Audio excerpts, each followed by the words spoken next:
What if Fidel Castro was the mayor of New York? A journalist once asked this to Fidel, to which he replied, I would resign.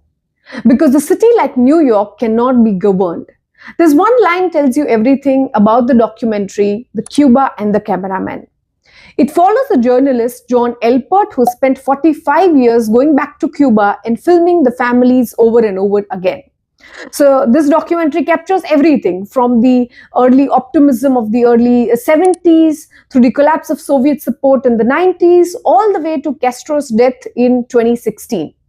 Here, you don't see Fidel Castro as a headline or a history book villain. You see him as a man aging in real time. He's cracking jokes, he's showing you the bed he sleeps in. There is also one incident where the journalist asks him that, you're traveling to US, so are you wearing a bulletproof vest? To which he replies that, I don't wear a bulletproof vest, I wear a moral vest. And he just rips apart his shirt. So these are the kind of moments captured in the documentary.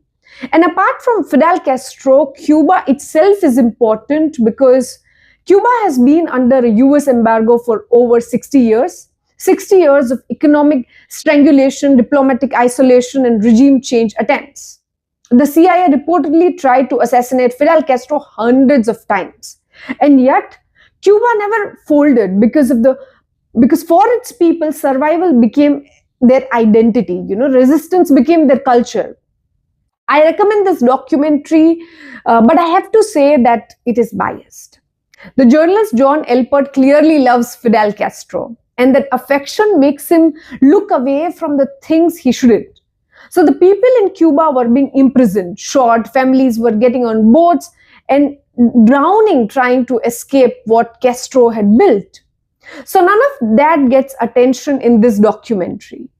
So you are having this man's 45 years love letter to the complicated, brutal, fascinating men who ran Cuba, that is Fidel Castro. But I would say, with all its flaws, the documentary is absolutely worth it for the moments captured in the documentary around Fidel Castro and the Cuba of 70s. Do let me know if you watched this.